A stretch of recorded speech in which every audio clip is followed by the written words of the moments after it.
الحمد لله رب العالمين والصلاة والسلام على سيد المرسلين محمد وآله وصحبه أجمعين أما بعد فقال الله تبارك وتعالى في القرآن المجيد أعوذ بالله من الشيطان الرجيم بسم الله الرحمن الرحيم وَإِذَا سَأَلَكَ عِبَادِي عَنِّي فَإِنِّي قَرِيبٌ أُجِيبُ دَعْوَةَ الدَّاعِ إِذَا دَعَانِ فَلْيَسْتَجِيبُوا لِي وَلْيُؤْمِنُوا بِي لَعَلَّهُمْ يَرْشُدُونَ صدق اللہ العظیم۔ برادران اسلام، آج ایک اہم ترین موضوع لیے ہم آپ کی خدمت میں حاضر ہیں، وہ ہے ایک بندے اور رب کے درمیان مانگنے اور قبولیت کا مضمون۔ جس رب ذوالجلال نے ہم کو پیدا کیا وہ غنی ہے، بے نیاز ہے، غفار اور ستار ہے، خالق اور رازق ہے، جواد ہے، رحیم ہے، رحمان ہے، کریم ہے، اس کے خزانوں میں کوئی کمی نہیں ہے، اسی کے ہاتھ میں ساری کنجیاں ہیں، زمین اور آسمان کی ساری کنجیاں اسی کے ہاتھ میں ہیں۔ پروردگار کے مقابلے میں ہم سب کے سب بندے ہیں، غلام ہیں، عاجز ہیں، بے بس ہیں، کمزور ہیں، محتاج ہیں، فقیر ہیں۔ واللہ الغنی وانتم الفقراء، اللہ بے نیاز ہے، اللہ غنی ہے، کسی کا محتاج نہیں، اور تم سب کے سب فقراء ہو، محتاج ہو۔ اللہ تعالیٰ کی مخلوق بے نیازی سے بے نیاز ہو نہیں سکتی، اس کی ساری مخلوق اس کی محتاج ہے، ہم سب فقیر ہیں، اور جب ہم فقیر ہیں، محتاج ہیں، ہمیں اپنے پروردگار سے مانگنا ہوگا۔ ہماری شان ہی یہ ہے کہ ہم بھیک مانگیں، اللہ تعالیٰ کی شان یہ ہے کہ وہ عطا کرتے رہے، اور ہماری شان یہ ہے کہ ہم مانگتے رہیں۔ ہمارا نام بھکاری ہے، ہم عبد ہیں، غلام ہیں۔ غلام، نوکر، خادم، بے بس، عاجز، محتاج، اس کی شان ہی یہ ہے کہ وہ بھیک مانگے۔ اللہ تعالیٰ ہم سب کو اپنے کریم اور رحیم مولا کے سامنے بھیک مانگتے رہنے کی توفیق عطا فرمائے۔ اور اللہ تعالیٰ بھی اپنے بندوں سے یہی چاہتے ہیں کہ اس کے بندے اس سے بھیک مانگیں۔ وَإِذَا سَأَلَكَ عَنِّي فَإِنِّي قَرِيبٌ۔ اللہ تعالیٰ فرما رہے ہیں کہ اللہ تعالیٰ ہم سے کتنے دور ہیں یا کتنے قریب ہیں۔ اللہ فرما رہے ہیں وَإِذَا سَأَلَكَ عِبَادِي عَنِّي فَإِنِّي قَرِيبٌ۔ اور جب میرے بندے مجھ سے سوال کرتے ہیں، بھیک مانگتے ہیں، تو انہیں یہ بات معلوم ہونا چاہیے کہ فَإِنِّي قریب، میں بالکل قریب ہوں، قریب ہوں۔ اللہ تعالیٰ دور نہیں ہے۔ باپ سے بیٹا دور ہے، ہو سکتا ہے، بیٹی سے ماں دور ہے، ہو سکتا ہے، لیکن اللہ تبارک و تعالیٰ اپنے بندوں سے دور نہیں ہیں، بہت قریب ہیں۔ اللہ تعالیٰ کی شان کیا ہے؟ وَنَحْنُ أَقْرَبُ إِلَيْهِ مِنْ حَبْلِ الْوَرِيدِ۔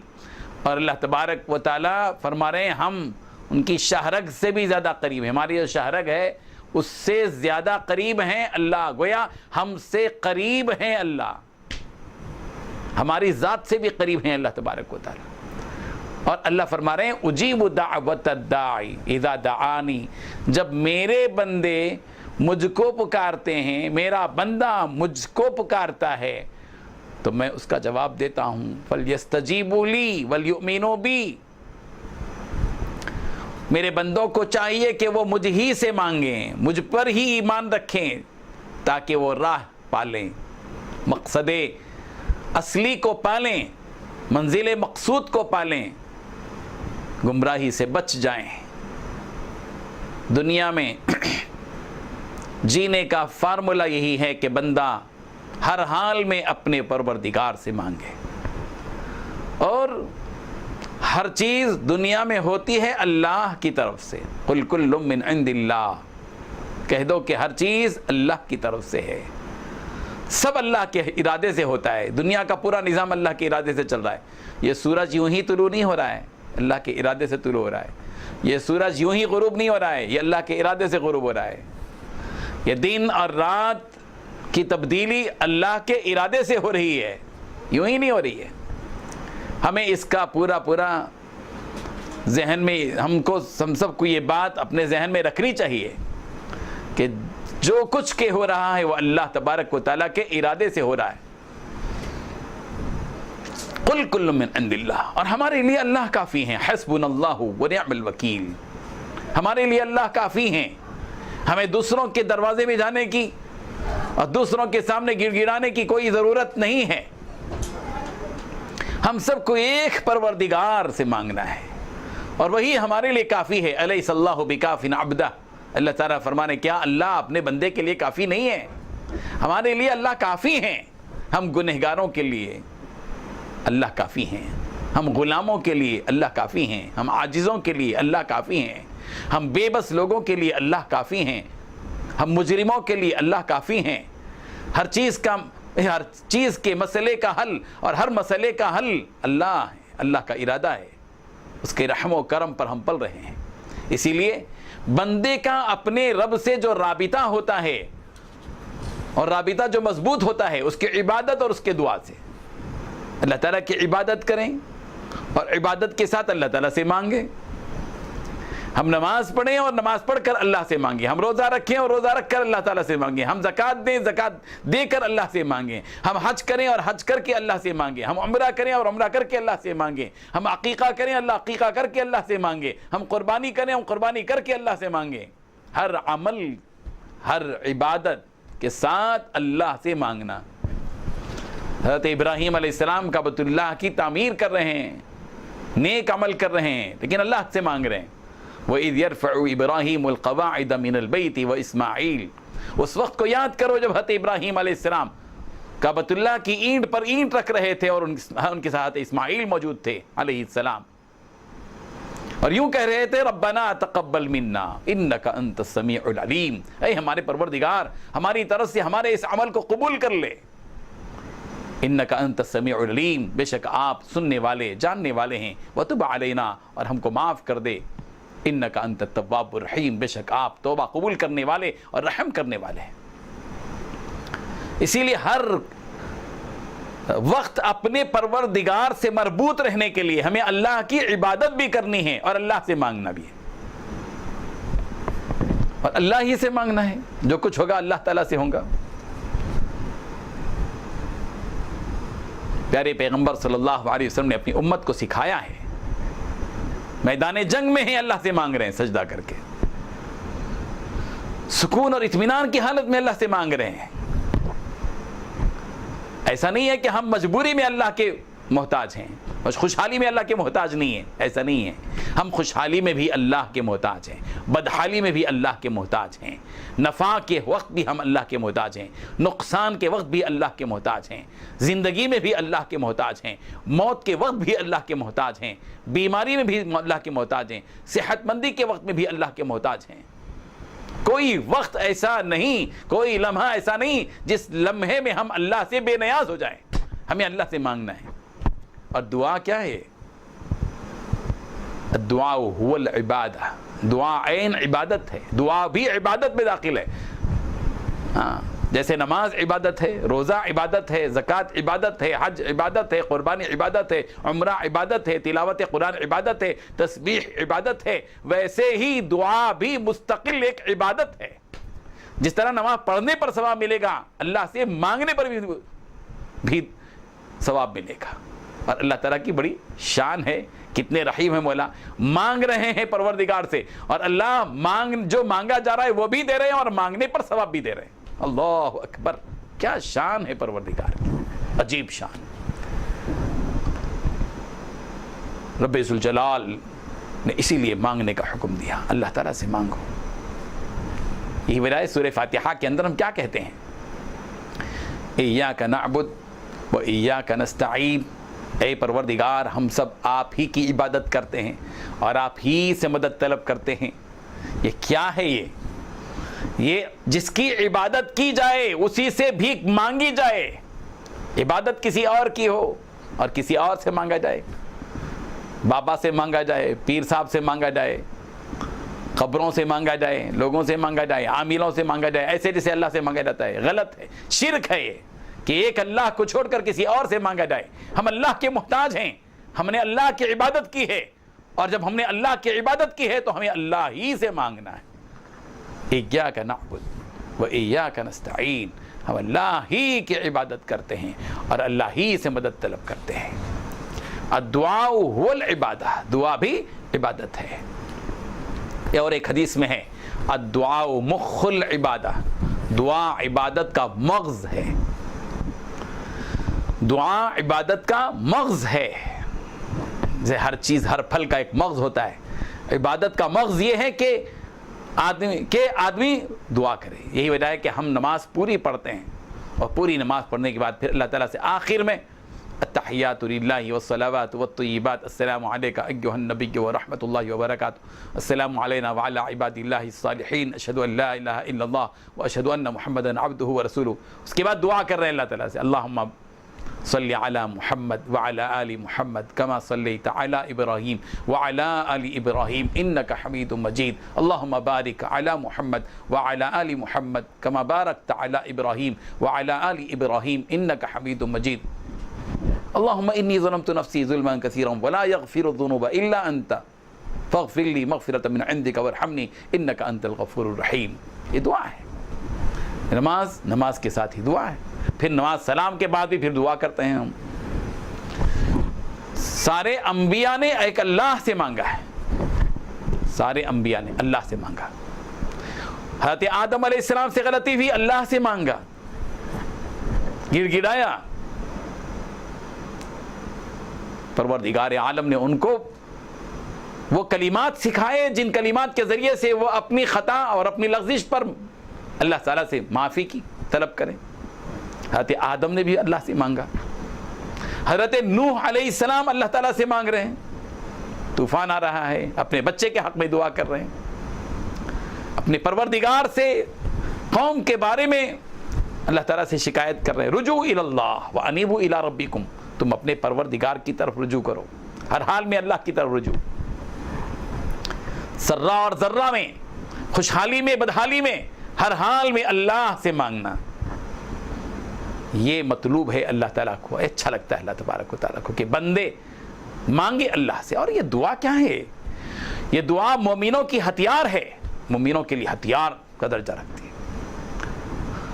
دشمنوں کے پاس ہتھیار ہے، تلوار ہے، نیزے ہیں، اور مومن کے پاس سب سے بڑا ہتھیار یہ ہے کہ وہ اپنے پروردگار سے بھیک مانگتا ہے، پروردگار سے دعا کرتا ہے، جس کے ہاتھ میں پوری دنیا کی سلطنتیں ہیں، زمین اور آسمان کی سلطنتیں ہیں، سمندر اس کے اختیار میں ہیں، پہاڑ اس کے اختیار میں ہیں، طوفان اس کے اختیار میں ہیں، سیلاب اس کے اختیار میں ہیں، زلزلے اس کے اختیار میں ہیں، دن اس کے اختیار میں، رات اس کے اختیار میں، چاند اور سورج اور ستارے اس کے اختیار میں، سب کچھ اس کے اختیار میں ہے۔ جس کے اختیار میں ہے اسی سے مانگنا ہے، اور مانگنا ایک ہتھیار ہے۔ الدعاء سلاح المؤمن، دعا کیا ہے؟ مومن کا ہتھیار ہے۔ وہ ہتھیار اللہ نے ہم کو دیا ہے، یہ کوئی معمولی اعزاز نہیں ہے مسلمان کے لیے۔ مومن اور مسلمان کی شان یہ ہے کہ وہ اپنے پروردگار سے مانگتا ہے، اور اللہ نے اس کے لیے دعا جیسا ہتھیار اللہ نے اس کے ہاتھ میں دے رکھا ہے۔ اسی لیے دنیا میں جیتے ہوئے ہمیں گھبرانا نہیں ہے، نا امید نہیں ہو جانا ہے، بزدل نہیں بن جانا ہے۔ ولا تہینوا ولا تحزنوا، بے ہمت مت ہو جاؤ، غمگین مت ہو جاؤ۔ وانتم الاعلون، تم ہی غالب رہو گے ان کنتم مومنین، جب واقعی تم سچے مومن بن جاؤ۔ تمہارے دل کے اندر یہ ایمانی کیفیت ابھر جائے کہ میں اپنے ایک رب پر ایمان رکھتا ہوں، میرا پروردگار میرا محافظ ہے، میرا پروردگار میری نگرانی کرتا ہے، میرا پروردگار میری حفاظت کرتا ہے، میرا پروردگار مجھے روزی دیتا ہے، میرا پروردگار میرا رب ہے، میرا پالنہار ہے، میرا پروردگار میرے کاموں کو بناتا ہے، میرا پروردگار میری ضرورتوں کی تکمیل کرتا ہے، میرا پروردگار مجھے امن دیتا ہے، میرا پروردگار مجھے سکون عطا کرتا ہے۔ اس کیفیت کے ساتھ جو مومن جیتا ہے اس کے لیے خوشخبریاں ہیں، اس کے لیے اللہ تبارک و تعالیٰ کی طرف سے نصرتیں ہیں، مانگ کر دیکھنا چاہیے۔ ہمارے مسائل کا حل اللہ کے ہاتھ میں ہے، وسائل اسی کے ہاتھ میں ہیں، مسائل کا حل بھی اسی کے ہاتھ میں ہے۔ جتنے اسباب اللہ نے پیدا کیے ہیں وہ سب کس کے پیدا کیے ہوئے؟ اللہ تعالیٰ کے پیدا کیے ہوئے ہیں۔ اور جو مسائل آئیں گے زندگی میں ان کو حل کون کرے گا؟ وہ اللہ تعالیٰ ہی کریں گے۔ کون ہے وہ جو مصیبت کو آسانی میں تبدیل کر سکتا ہے؟ وہی اللہ ہے۔ اس سے مانگو جس کو کوئی روک نہیں سکتا۔ اللہم لا مانع لما اعطیت ولا معطی لما منعت ولا راد لما قضیت ولا ينفع ذا الجد منک الجد۔ نبی نے طریقہ سکھایا ہے، دعا سکھائی ہے، عقیدہ ہمارے دلوں میں راسخ کر دیا ہے، بٹھا دیا ہے کہ پروردگار جس کو آپ دے اس کو دنیا پوری مل کر روک نہیں سکتی، اور جس کو دینے میں آپ روک دے پوری دنیا مل کر اس کو دے نہیں سکتی۔ اللہ اکبر، یہ شان ہے اللہ تبارک و تعالیٰ کی۔ اسی لیے اللہ کے بندوں کو چاہیے کہ اللہ کے بندے اللہ سے مانگے۔ فادعوا اللہ مخلصین لہ الدین، اللہ ہی کے ہو کر اللہ ہی سے مانگو، اسی کی عبادت کرو، اسی سے مانگو۔ اللہ کے بندوں کو چاہیے کہ بندے ہو گر رب کے تو رب سے مانگو، اور اپنی بندگی کا خوب اظہار ہوتا ہے دعا میں، گڑ گڑا کر اللہ تعالیٰ سے مانگے، رو رو کر اللہ تبارک و تعالیٰ سے مانگے۔ جو مصیبت آئی ہے اس میں بھی پروردگار ہماری مدد کریں گے جب ہم اپنے پروردگار سے مانگیں گے، اور جو مصیبت نہیں آئی ہے اس میں بھی دعا فائدہ دیتی ہے۔ نبی کریم حضرت محمد رسول اللہ صلی اللہ علیہ وسلم نے فرمایا، قال رسول اللہ صلی اللہ علیہ وسلم ان الدعاء ينفع مما نزل ومما لم ينزل فعلیکم عباد اللہ بالدعاء۔ ترمذی کی یہ روایت ہے۔ نبی کریم صلی اللہ علیہ وسلم نے ارشاد فرمایا کہ دعا کارآمد اور نفع بخش ہوتی ہے ان حوادث میں بھی جو نازل ہو چکے ہیں اور ان میں بھی جو ابھی نازل نہیں ہوئی۔ اللہ اکبر، مصیبت آنے کے بعد ہی نہیں مانگنا ہے، مصیبت آنے سے پہلے بھی مصیبت سے نجات مانگنی چاہیے۔ اس کا مطلب یہ بھی ہے ہم اللہ کی طرف کب رجوع ہوتے ہیں؟ جب مصیبت میں پڑ جاتے ہیں۔ خوشحالی میں نعمتیں یاد رہتی ہیں، خوشحالی میں لذتیں یاد ہوتی ہیں، خوشحالی میں آرام یاد رہتا ہے، خوشحالی میں مزے یاد رہتے ہیں۔ جب بدحال ہو جاتے ہیں، مصیبت کا شکار ہو جاتے ہیں تو سب بھول جاتے ہیں، اللہ اللہ اللہ اللہ اللہ اللہ یاد آتا ہے۔ اٹھتے ہوئے بھی اللہ، بیٹھتے ہوئے بھی اللہ۔ صحت مند ہیں تو طاقت کا گھمنڈ ہے، اور بیمار ہو گئے تو اٹھتے ہوئے بھی اللہ، بیٹھتے ہوئے بھی اللہ، لیٹرین جاتے ہوئے بھی اللہ، آتے ہوئے بھی اللہ، کھاتے ہوئے بھی اللہ، نوالا نگلتے ہوئے بھی اللہ، اللہ اللہ کی صدا۔ اللہ کو پکارنا ہے ہر وقت میں، ہر آن میں، ہر سانس میں پروردگار کو پکارا جائے، ہر حالت میں۔ نفع ہوا جب بھی اللہ کو مانگ، اللہ سے کہو کہ اللہ تیرا شکر ہے، اس کو یاد کرو۔ نقصان ہو گیا اللہ سے مانگو۔ دعا ہر وقت کام دیتی ہے، مصیبت کے نازل ہونے کے بعد بھی، مصیبت کے نازل ہونے سے پہلے بھی۔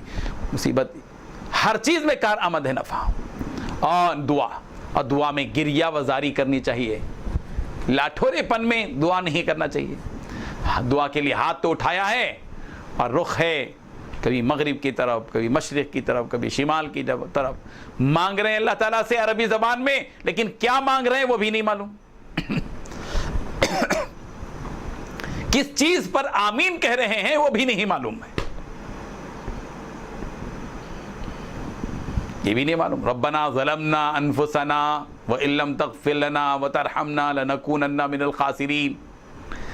یہ دعا کیا ہے؟ اس میں کیا ربنا ہے، اے پروردگار ہم نے اپنے آپ پر ظلم کیا ہے، اگر آپ ہمیں معاف نہیں کریں گے، آپ ہم پر رحم نہیں کریں گے تو ہم خسارے میں پڑ جائیں گے۔ اور ہم کہہ رہے ہیں آمین، وہ آمین کرنے کا کہنے کا موقع نہیں ہے، تو بے شک کہنے کا موقع ہے، لا شک کہنے کا موقع ہے، لیکن اس کا مطلب یہ کہ ہم آمین کہہ رہے ہیں، یعنی ہم نے اپنے پر ظلم کیا۔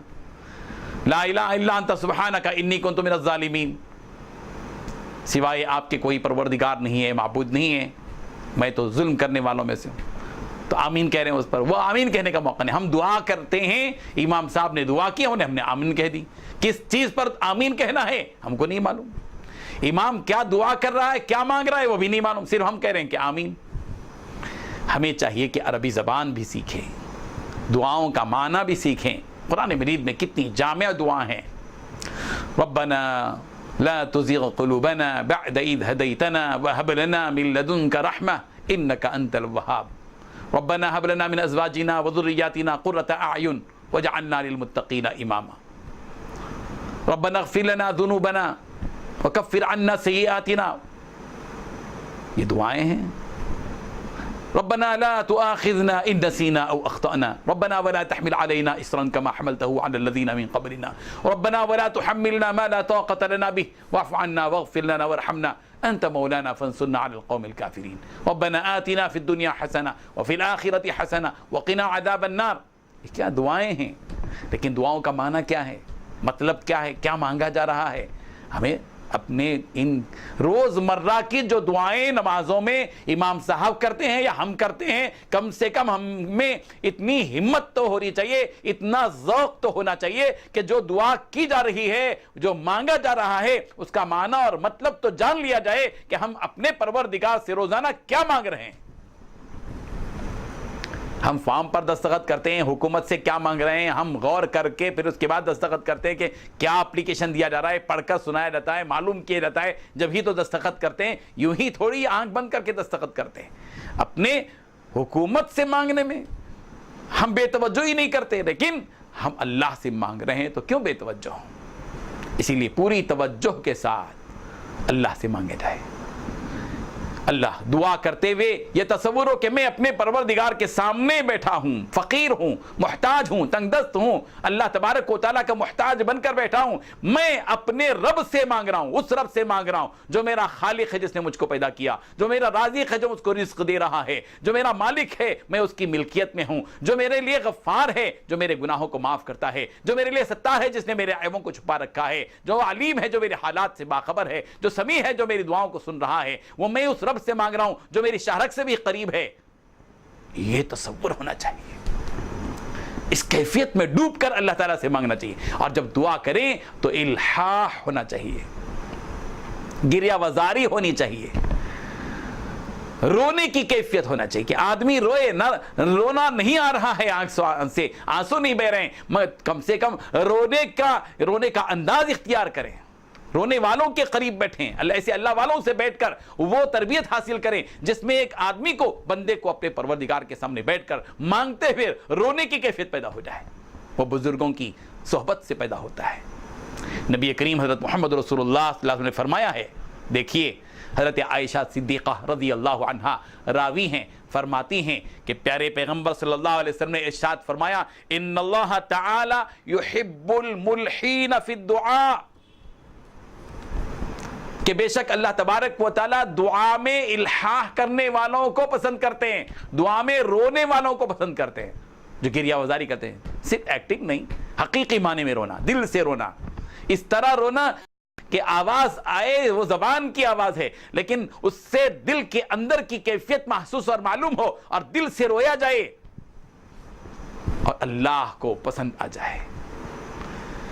ماں اپنے بچے کو دودھ کب دیتی ہے؟ جبکہ بچہ گر گراتا ہے، روتا ہے، تو ماں اپنے آغوش میں اپنے بچے کو لیتی ہے. بندہ بھی جب حقیقی معنی میں اپنے پروردگار کی طرف رجوع ہوتا ہے اور اپنے پروردگار سے گر گڑا کر رونے لگتا ہے، اللہ تبارک و تعالیٰ کو اپنے بندے کا یہ عمل اچھا لگتا ہے، اور پھر اپنے بندے کو اللہ لپٹا لیتے ہیں، اس کو رحمت کی نگاہ سے دیکھتے ہیں، اس کی محبت کی نگاہ سے دیکھتے ہیں، پھر اس کے اوپر اپنی رحمتیں نازل کرتے ہیں، اس پر اپنی برکتیں نازل کرتے ہیں، اس کے اوپر طمانینت ڈالتے ہیں، اس کی زندگی کو سکون سے بھر دیتے ہیں، اس کی زندگی کی کو تنگی سے دور کر دیتے ہیں.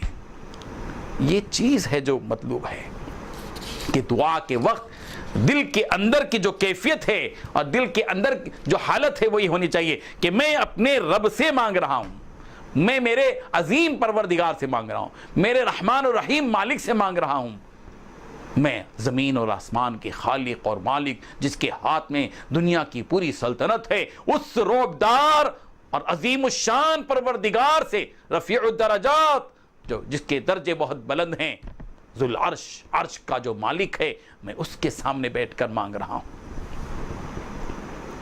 اور یہ بھی ہے کہ دعا خوشحالی میں بھی کیا جائے۔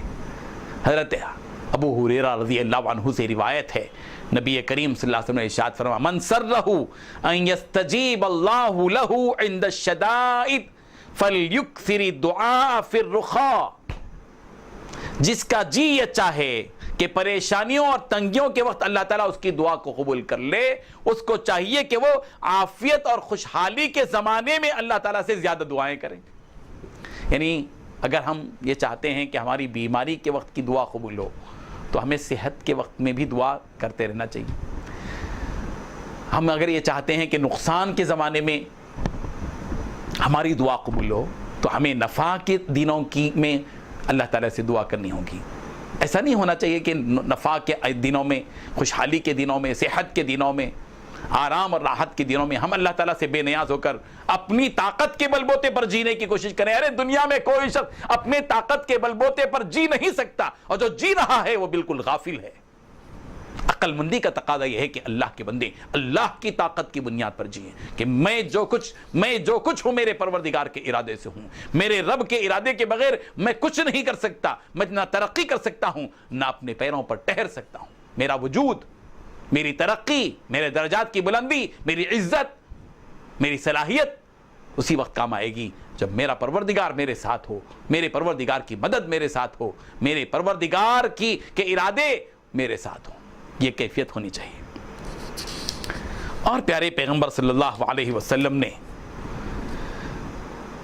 یہ بھی بتایا ہے ہم کو کہ ہم اضطرار کی کیفیت میں ہیں۔ دیکھیے اللہ تعالیٰ فرماتا ہے امن یجیب المضطر اذا دعاہ ویکشف السوء۔ کون ہے وہ جو مضطر، پریشان حال، بے قرار آدمی کی دعا کو سنتا ہے، ویکشف السوء، اور اس کی بدحالی کو دور کرتا ہے جب اس کا بندہ اس سے پکار کر کہتا ہے۔ بے قراری کے دنوں میں اضطراب کے ساتھ، اضطرار کے ساتھ اللہ کے بندے اللہ سے مانگے، مضطر کی کیفیت ہونی چاہیے۔ اللہ میاں میرے پاس تو سب کچھ ہے، یہ نہیں ہونا چاہیے۔ میرے پاس تو سب کچھ ہے، مکان ہے، بنگلہ ہے، بیوی ہے، بچے ہے، دینا تو دے مولا، اور ایک دینا سکتا، گاڑی دے سکتا ہے تو دے، اور ایک بنگلہ دے سکتا ہے تو دینا چاہے تو دے، نہیں دیا تو کوئی بات نہیں ہے۔ یہ نہیں ہونا چاہیے۔ بیمار ہے اور بے فکری سے مانگ رہا ہے، بیمار ہوں سہ لیتا ہوں، کوئی بات نہیں ہے، دینا تو صحت دے، نہیں دیا تو بھی کوئی بات نہیں۔ یہ کیفیت نہیں ہونا چاہیے۔ اللہ تعالیٰ سے جو بھی چیز مانگی جائے مضطر بن کر مانگی جائے، پریشانی کی کیفیت میں اللہ پریشان ہو کر مضطر، ہمیں مضطر بھی بننا چاہیے، اضطراری کیفیت دلوں کے اندر ہونا چاہیے، اور بھی یقین ہونا چاہیے۔ جب اللہ سے مانگے تو تذبذب کا شکار ہو کر دعا نہیں کرنا چاہیے، ڈگمگ نہیں ہونا چاہیے۔ دعا قبول ہوگی یا نہیں ہوگی، چلو ایک تیر مار لیں گے، یہ مطلب نہیں ہے دعا کا۔ دعا جب کی جائے تو اس کیفیت میں ڈوب کر دعا کی جائے کہ ہم اپنے پروردگار سے جو دعا کر رہے ہیں، ہمارا پروردگار ضرور ہماری اس دعا کو قبول کرے گا۔ یقینی کیفیت کے ساتھ دعا کرنی چاہیے، پوری یقین میں ڈوب کر۔ اسی لیے حضرت ابو ہریرہ رضی اللہ عنہ سے روایت ہے، اس حدیث کو پڑھیے، سنیے آپ۔ نبی کریم صلی اللہ علیہ وسلم نے ارشاد فرمائے اذا دعا احدکم اللہم اغفر لی ان شئت وارحمنی ان شئت وارزقنی ان شئت وليعزم مسألته ان يفعل ما يشاء ولا مکرہ لہ۔ فرمایا جب تم میں سے کوئی دعا کرے تو اس طرح نہ کہے کہ اللہ تو چاہے تو مجھے معاف کر دے، تو چاہے تو مجھ کو رزق دے دے، تو چاہے تو مجھ پر رحم کر دے۔ یہ نہیں ہونا چاہیے، بلکہ اپنی طرف سے عزم اور قطعیت کے ساتھ اللہ کے حضور میں اپنی مانگ رکھنا چاہیے۔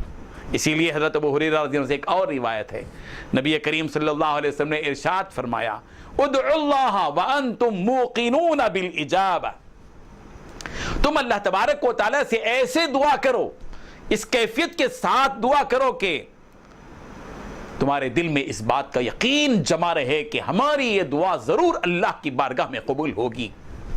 وَاعْلَمُوا، اور یہ بات یاد رکھو کہ ان اللہ لا یستجیب دعاء من قلب غافل، کہ اللہ تبارک و تعالیٰ غافل دل کی دعا کو قبول نہیں کرتے، حاضر دل کی دعا کو قبول کرتے ہیں۔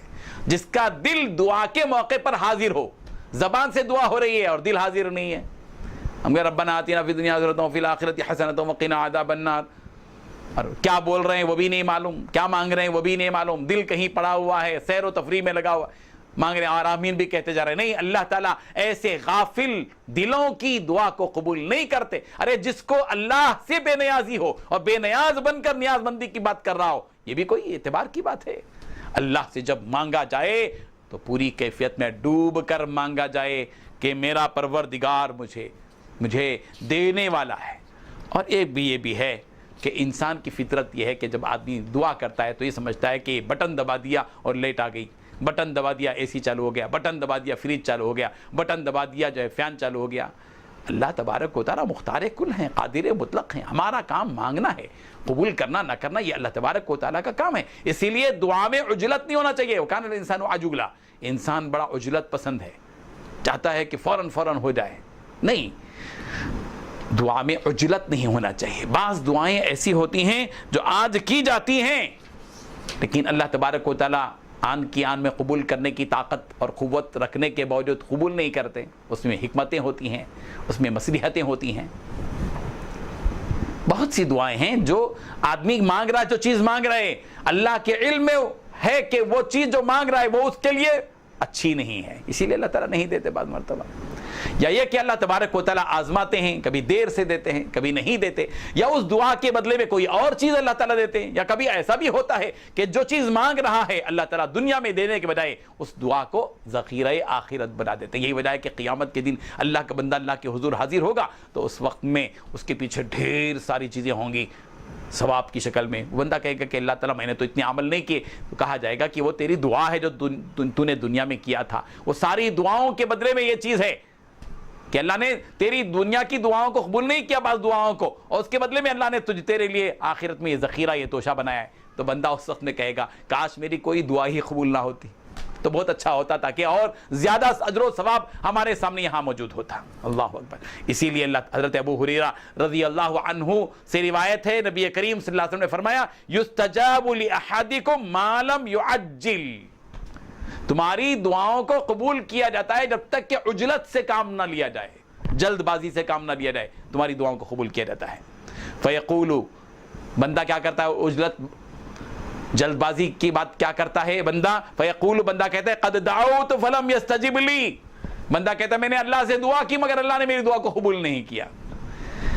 یہ جلد بازی ہے، ایسا نہیں ہونا چاہیے۔ دعا کرنا ہمارا کام ہے، درخواست دینا ہمارا کام ہے۔ کبھی درخواست گورنمنٹ میں کتنے چیزیں ہوتی ہیں، آدمی درخواست دیتا ہے، برسوں کے بعد منظور ہوتی ہے، برسوں کے بعد جاب ملتا ہے، 10 سال کے بعد، 5 سال کے بعد۔ یہ گورنمنٹ ہے، اللہ تبارک و تعالیٰ اس سے بڑے ہیں، وہ اس سے زیادہ طاقتور ہیں، اس سے زیادہ مختار کل ہیں، ان کو زیادہ اختیار ہے۔ جب زیادہ اختیار ہے تو جب چاہے دے سکتے ہیں۔ ہو سکتا ہے کہ آج مانگی ہوئی چیز اللہ 10 سال کے بعد دے، آج مانگی ہوئی چیز اللہ 5 سال کے بعد دے، آج مانگی ہوئی چیز اللہ 20 سال کے بعد دے، ممکن ہے، مگر مانگنا تو ایک اللہ ہی سے ہے۔ اذا سألت فاسأل اللہ واذا استعنت فاستعن باللہ، جب سوال کرو تو اللہ سے سوال کرو، اور جب مدد طلب کرو تو اللہ سے مدد طلب کرو، اللہ کو چھوڑ کر غیر اللہ کے سامنے مت جاؤ۔ بابا کی درگاہ میں چلے گئے اور پوچھا بابا مجھے اولاد دے دیجئے، بیٹا دے دیجئے، بیٹی دے دیجئے، ان کے پاس تھوڑی مشین رکھی ہوئی ہے بچے دینے کی۔ جن سے مانگا جا رہا ہے وہ بھی محتاج ہیں، وہ بھی محتاج ہیں اسی کے جس سے مانگنا ہے۔ ہم ایک سجدے کو چھوڑ کر کسی 10 سجدے مار رہے ہیں لوگوں کے سامنے، عاملوں کے پیچھے، پیروں کے پیچھے، مجاوروں کے پیچھے۔ وہ ایک سجدہ جسے تو گرا سمجھتا ہے 1000 سجدوں سے کر دیتا ہے آدمی کو نجات، 1000 سجدوں سے دیتا ہے آدمی کو نجات۔ 1000 سجدے کرنے کی بجائے ایک سجدہ اللہ کے دربار میں حقیقی معنی میں کر لو، گریہ وزاری کے ساتھ، آہوازاری کے ساتھ، روتے ہوئے، گڑ گڑاتے ہوئے، اخلاص کے ساتھ، الہیت کے ساتھ، خشوع و خضوع کے ساتھ پروردگار سے مانگو۔ اور دعا کیا ہے؟ دعا بہت بڑی نعمت ہے۔ جس کو دعا کی نعمت مل جائے، دعا کی توفیق مل جائے، یوں سمجھو کہ اللہ نے اس کے لیے رحمت کے دروازے کھول دیے ہیں۔ اور جس کو دعا کرنے میں دقت محسوس ہوتی ہے، گرانی محسوس ہوتی ہے، یوں سمجھو کہ اللہ نے رحمت کے دروازے کو اس کے لیے روک رکھا ہے، بند کر دیا ہے۔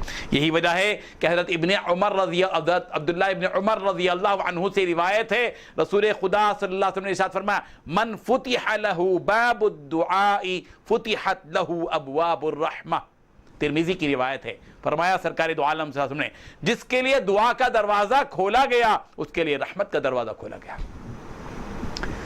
جس کو دعا کی توفیق ہو گئی گویا اس کے اوپر اللہ کی رحمت ہو گئی۔ اس کا احتساب ہونا چاہیے۔ ہم بھی بعض مرتبہ دعا میں پیچھے ہٹ جاتے ہیں، عبادت کرتے ہیں دعا نہیں کرتے، اللہ تعالیٰ سے مانگتے بھی رہنا چاہیے، دعا بھی کرتے رہنا چاہیے۔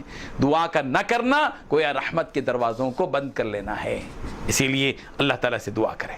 اور ایک بات یہ بھی ہے، دیکھیے غور کیجیے کہ حضرت ابو ہریرہ رضی اللہ عنہ سے روایت ہے انه قال ما انزل اللہ داء الا انزل له شفاء، اللہ تعالیٰ نے کوئی بیماری نازل نہیں کی، جس رب کریم نے بیماری کا وجود بخشا اسی نے شفا کا وجود بھی بخشا ہے۔ اسی لیے جب دعا شفا بھی ہے، دعا بھی ہے، دوا بھی ہے، اللہ نے دعا کا راستہ بھی رکھا ہے، دوا کا بھی راستہ ہے۔ بیماری ہو تو ایک طرف دوا کی جاتی ہے تو دوسری طرف دعا بھی کی جاتی ہے۔ ایسا نہیں ہے توکل اس کا نام نہیں ہے کہ آدمی دعا ہی نہ کرے، دوا بھی کرے، دعا بھی کرے۔ دوا اسباب کی دنیا میں ہے اور دعا جو ہے وہ مسبب الاسباب سے مانگی جاتی ہے، اللہ تعالیٰ سے مانگی جاتی ہے جس کے ہاتھ میں سب کچھ موجود ہے۔ اور رہی بات یہ کہ جب دعا کی جائے تو دعا ہماری بعض مرتبہ مقبول کیوں نہیں ہوتی؟ یہ بھی تو سوال ہے نا کہ بہت سے لوگ کہتے ہیں ہم برسوں سے دعا کر رہے ہیں مگر دعا قبول نہیں ہو رہی۔ اس کی بھی کچھ وجوہات ہیں، احادیث کی روشنی میں سمجھنا چاہیے۔ حرام رزق جب کھاتے ہیں تو حرام رزق کی وجہ سے بھی دعائیں قبول نہیں ہوتی۔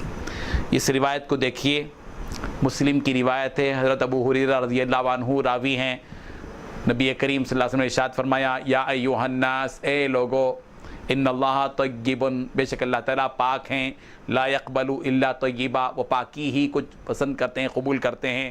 وان اللہ امر المؤمنین، اور بے شک اللہ نے مسلمانوں کو حکم دیا ہے، بما امر بہ المرسلین، پیغمبروں کو جس کام کا اللہ نے حکم دیا اسی کام کا حکم اللہ نے مسلمانوں کو بھی دیا ہے۔ پیغمبروں کو کس کام کا حکم دیا؟ قل یا ایھا الرسل، اے رسولو، کلوا من طیبات ما رزقناکم، کہ ہم نے جو کچھ کہ تم کو دیا اس میں سے پاکیزہ چیز کھاؤ۔ پھر ثم ذکر الرجل، پھر سرکار دو عالم صلی اللہ علیہ وسلم نے ایک آدمی کا ذکر کیا کہ یطیل السفر، لمبا سفر کیا ہوا ہے، اشعث اخبارا، جس کے بال بکھرے ہوئے ہیں، کپڑے آلودہ ہیں، وہ شخص یمد یدیہ الی السماء، وہ اپنے دونوں ہاتھ آسمان کی طرف اٹھاتا ہے، یا ربی یا ربی، اے میرے پروردگار، اے میرے رب، اے میرے پالنہار، حالانکہ وہ مطعمہ حرام، وہ مشربہ حرام، وہ ملبسہ حرام، اس کا کھانا بھی حرام، اس کا کپڑا بھی حرام کا، اس کا پینا بھی حرام کا، وہ غذی بالحرام، حرام سے وہ پرورش پایا ہے۔ فَأَنَّا يُسْتَجَابُ لِذَلِكَ، بتاؤ کہ کیسے اللہ اس کی دعا کو قبول کریں گے، اس کی دعا کیسے قبول کی جائے گی؟ اس کا مطلب یہ کہ جو لوگ حرام غذا کھاتے ہیں اللہ تبارک و تعالیٰ ان کی دعا کو قبول نہیں کرتے۔ دعا بھی ہوتی ہے مطلق، دعا کا مطلب یہ ہوتا ہے کہ اچھی دعا کرنا، اور ایک ہوتا ہے بد دعا، بری دعا کرنا، کسی کے لیے ایسی بد دعا کرنا۔ یہ بد دعا مناسب نہیں ہے۔ پیارے پیغمبر صلی اللہ علیہ وسلم نے کسی کو بد دعا نہیں دی۔ حضرت جابر رضی اللہ عنہ سے روایت ہے، رسول کریم صلی اللہ علیہ وسلم نے فرمایا لا تدعوا علی انفسکم ولا تدعوا علی اولادکم ولا تدعوا علی اموالکم لا توافقوا من اللہ ساعة یسأل فیہا عطاء فیستجیب لکم۔ رسول خدا صلی اللہ علیہ وسلم نے ارشاد فرمایا تم کبھی اپنے حق میں یا اپنی اولاد کے حق میں یا اپنے مال اور جائیداد کے حق میں بد دعا نہ کرو۔ بعض مرتبہ آدمی اپنے لیے بد دعا کرتا ہے، اللہ مجھے موت دے دے، نعوذ باللہ، اپنی اولاد کو دعا کہ ہماری اولاد مر جائے، بعد میں پھر پچھتاتے ہیں، ماٹھی میں مل جائے، مٹی میں مل جائے، مر جائے، دفع ہو جائے، دفن ہو جائے، کیسی باتیں کرتے ہیں۔ لیکن جب وہ اولاد پر حالات آتے ہیں تو خود ماں باپ روتے بیٹھتے ہیں۔ تو اس لیے اللہ کے رسول نے فرمایا نہ تم اپنے لیے بد دعا کرو، نہ اپنی اولاد کے لیے بد دعا کرو، نہ اپنے مال کے لیے بد دعا کرو۔ مال کے لیے بھی آدمی بد دعا کرتا ہے، مال خراب ہو جائے، جان دو۔ یہ وہ چیزیں ہیں جو نبی کریم حضرت محمد رسول اللہ صلی اللہ علیہ وسلم نے ہم سب کو بتائی ہیں، اور فرمایا مبادہ وہ وقت دعا کی قبولیت کا ہو اور تمہاری وہ دعا اللہ تعالیٰ قبول کر لے۔ این ممکن ہے کہ جس وقت میں تو ہم اپنے آپ کے لیے بدعا کر رہے ہیں وہ قبولیت کا وقت ہو اور اللہ تعالیٰ وہ دعا کو قبول کر لے۔ اسی لیے ماؤں کو چاہیے کہ بالخصوص اپنے بچوں کے بارے میں جو بد دعا کرتے ہیں یا خود اپنی ذات کے لیے بعض مرتبہ نا امیدی اور مایوسی کے دلدل میں پھنس کر بد دعا کر لیتے ہیں، یہ نادانی ہے، جہالت ہے، اس سے بچنا چاہیے۔ اسی طرح موت کی بھی بد دعا نہیں کرنا چاہیے۔ حضرت ابو ہریرہ رضی اللہ عنہ سے روایت ہے، فرمایا نبی کریم صلی اللہ علیہ وسلم نے لا یتمنى احدکم الموت، تم میں سے کوئی موت کی تمنا نہ کرے۔ موت کو یاد کرنا الگ چیز ہے، موت کی تمنا کرنا الگ چیز ہے۔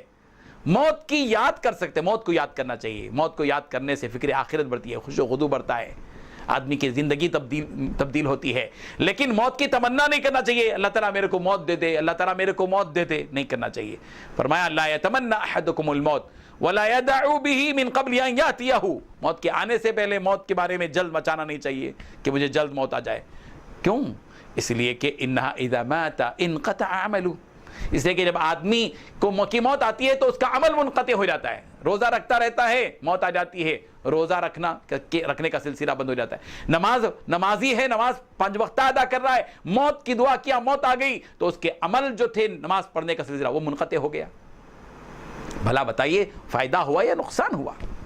نقصان ہوا نا، کہ جتنی نمازوں کا سلسلہ تھا، جتنی نیک عبادتوں کا، جتنی تسبیح کا، اوراد کا، ذکر و اذکار کا، نیک کاموں کا، صدقہ اور خیرات کا جو سلسلہ تھا، اس سلسلے کو اس نے اپنی اس بد دعا کے ذریعے سے بند کر لیا تو نقصان میں آیا کہ نفع میں ہوا۔ اور ظاہر ہے کہ انقطع انہ لا یزید المؤمن عمرہ الا خیرا، مومن کی جو عمر ہوتی ہے اس میں بھلائی ہی تو ہے۔ مومن جو زندگی گزارتا ہے توحید کے ساتھ، اخلاص کے ساتھ، نمازوں کے ساتھ، عبادتوں کے ساتھ، اچھے اخلاق کے ساتھ، اچھے معاملات کے ساتھ، اچھے کردار کے ساتھ، اچھی معاشرت کے ساتھ، ایک دوسرے کے حقوق کو ادا کرتے ہوئے ایک مومن جو زندگی گزارتا ہے وہ اچانک بند ہو جاتی ہے تو اس کا سلسلہ منقطع ہو گیا۔ جیسے چلتا کاروبار تھا اور اچانک رک گیا تو جس قدر افسوس ہوتا ہے اس سے زیادہ افسوس ہونا چاہیے اس بات پر کہ آدمی نیکی کرتا رہے اور پھر اللہ تعالیٰ سے موت کی دعا کرے اور موت آ جائے تو انقطاع عمل، اس کا عمل منقطع ہو جاتا ہے۔ اسی لیے اس قسم کی جو دعائیں ہیں وہ نہیں کرنا چاہیے۔ اور ایک بات یہ بھی ہے کہ غائبانہ دعا قبول ہوتی ہے۔ ایک ہے کہ ایک صاحب نے کہا حضرت مجھے دعا کر دی، آپ نے سامنے ہی دعا کر دی، یہ بھی قبول ہوتی ہے۔ لیکن اپنے بھائی کے حق میں غائبانہ دعا کرنا، مثلا آج ہم کو یاد آ رہا ہے، ہمارا بھائی یاد آ گیا، ہم نے اس کے لیے دعا کر دی۔ اپنے چچا یاد آ گئے، وہ ہمارے سامنے نہیں ہیں لیکن ہم اپنے چچا کے حق میں دعا کر رہے ہیں۔ اپنے استاد یاد آ گئے، ہمارے استاد سامنے نہیں ہیں مگر ان کے حق میں ہم نے دعا کر دی۔ ہمارے رشتہ دار یاد آ گئے، ہمارے ماں باپ یاد آ گئے، وہ سامنے نہیں ہیں مگر ان کے غائبانے میں ہم دعا کر رہے ہیں۔ اللہ تعالیٰ کو یہ پسند ہے اور اللہ تعالیٰ اسی دعا کو جلد قبول کرتے ہیں۔ روایت میں حضرت ابو درداء رضی اللہ عنہ سے روایت ہے، نبی کریم صلی اللہ علیہ وسلم نے ارشاد فرمایا دعوت المسلم لاخیہ بظاہر الغیب مستجابۃ عند رأسی، کہ ایک مسلمان کی دعا اپنے اس بھائی کے حق میں جو سامنے نہ ہو، غائب ہو، وہ مستجاب عند رأسی، فوراً اللہ تعالیٰ اس کی دعا کو قبول کرتے ہیں۔ ملک مؤکل، اللہ تبارک و تعالیٰ ایسی دعا کے لیے ایک فرشتے کو مقرر کیا ہے، کلما دعا بخیر، جب بھی کوئی مومن بندہ ایسی کی دعا کسی کے حق میں کرتا ہے، قال الملک المؤکل بھی امین آمین ولک بمثل، تو فرشتہ دعا کرتا ہے جب وہ بندہ دعا کرتا ہے کسی کے غائبانے میں کہ اے اللہ میرے فلاں بھائی کو جو میرے سامنے نہیں ہے، اے اللہ تعالیٰ اس کو نیک توفیق دے، اس کی ہدایت دے، اس کی مغفرت کر دے، اس کو رحمت دے، اس پر برکتیں نازل کرے، تو ایک فرشتہ مقرر کیا جاتا ہے اس دعا میں، جو فرشتہ یہ دعا کرنے کے بعد کہتا ہے آمین اور پھر کہتا ہے وَلَكَ بِمِثْلِ، اللہ تجھ کو بھی ایسی ہی جزا دے۔ اگر ہم دوسروں کے حق میں جو ہمارے سامنے نہیں ہے اس کے لیے رحمت کی دعا کرتے ہیں تو فرشتہ جو مقرر ہے وہ ہمارے حق میں دعا کرتا ہے کہ اللہ تعالیٰ تجھ کو بھی وہ رحمت کی عطا کرے۔ اگر ہم کسی کی ترقی کے لیے دعا کرتے ہیں جو ہمارے سامنے نہیں ہے، اللہ ہماری ترقی کے فیصلے کرتے ہیں، وہ فرشتہ ہماری ترقی کے حق میں دعا کرتا ہے۔ اللہ اکبر۔ اور اسی طریقے سے ماں باپ کی دعا بہت جلد قبول ہوتی ہے، مظلوم کی دعا، مسافر کی دعا۔ کیوں؟ ان کے دل ٹوٹے ہوئے ہوتے ہیں، ان کے دلوں میں ایک محبت ہوتی ہے اپنے بچوں کے بارے میں، یا وہ بوڑھے ہوتے ہیں اپنے بچوں کے بارے میں دعا کرتے ہیں، مسافر ہوتا ہے دل کی گہرائی سے وہ پریشانی کے عالم میں دعا کرتا ہے، ایک مظلوم ہوتا ہے جس کا دل ٹوٹا ہوا ہوتا ہے، ایسے لوگوں کی دعاؤں کو اللہ تعالیٰ جلد قبول کرتے ہیں۔ اسی لیے فرمایا، حضرت ابو ہریرہ رضی اللہ عنہ سے روایت ہے، نبی کریم صلی اللہ علیہ وسلم نے ارشاد فرمایا، ثلاث دعوات مستجابات لا شک فیہن، 3 لوگوں کی دعائیں ایسی ہیں جو قبول کر دی جاتی ہیں، ان کی قبولیت میں کوئی شک نہیں ہے۔ کون کون سی دعائیں ہیں؟ دعوت الوالد، باپ کی دعا، دعوت المسافر، مسافر کی دعا، و دعوت المظلوم، اور مظلوم کی دعا جس پر ظلم کیا گیا۔ اور ایک حدیث میں بھی ہے 5 آدمیوں کی دعاؤں کی مقبولیت کے بارے میں سرکار نے فرمایا کہ حضرت ابن عباس رضی اللہ عنہ راوی ہیں، نبی کریم صلی اللہ علیہ وسلم نے ارشاد فرمایا، 5 دعوات یستجاب لہن، 5 آدمیوں کی دعائیں قبول کی جاتی ہیں۔ دعوت المظلوم، مظلوم کی دعا، حتی ینتصر، یہاں تک کہ وہ ظلم سے نکل جائے۔ دعوت الحاج حتی یصبر، اور حاجی کی دعا جب تک کہ وہ لوٹ نہ جائے۔ دعوت المجاہد حتی یفقد، اور مجاہد کی دعا یہاں تک کہ وہ یا تو شہید ہو جائے یا یہ کہ وہ جہاد سے لوٹ کر آ جائے۔ دعوت المریض حتی یبرأ، اور بیمار کی دعا یہاں تک کہ وہ صحت مند ہو جائے۔ دعوت الاخ لاخیہ بظہر الغیب، اور بھائی کی دعا اپنے، اور آدمی کی دعا اپنے بھائی، مسلمان بھائی کے حق میں جو اس کے سامنے نہیں ہے، غائب بھائی کے حق میں دعا کرتا ہے۔ ثم قال وَأَسْرَعُ هَذِهِ الدَّعْوَاتِ إِجَابَةٌ دعوت الأخ بظاہر الغیب، ان تمام دعاؤں میں سب سے زیادہ جلد قبول دعا اس شخص کی ہوتی ہے جو اپنے ایک مسلمان بھائی کے حق میں دعا کرتا ہے جو اس کا بھائی اس کے سامنے نہیں ہے، غائب میں ہے۔ بہرحال یہ وہ دعا سے متعلق باتیں ہیں جو ہم نے آپ کے سامنے کی ہیں۔ اللہ تبارک و تعالی ہم سب کو اپنے پروردگار ہی کے سامنے رجوع ہونے کی، اسی سے مانگنے کی، اور اسی کے سامنے اپنے دونوں زانوں طے کر کے اسی سے اپنی تمام درخواستیں رکھنے کی توفیق عطا فرمائے۔ وآخر دعوانا ان الحمد للہ رب العالمین۔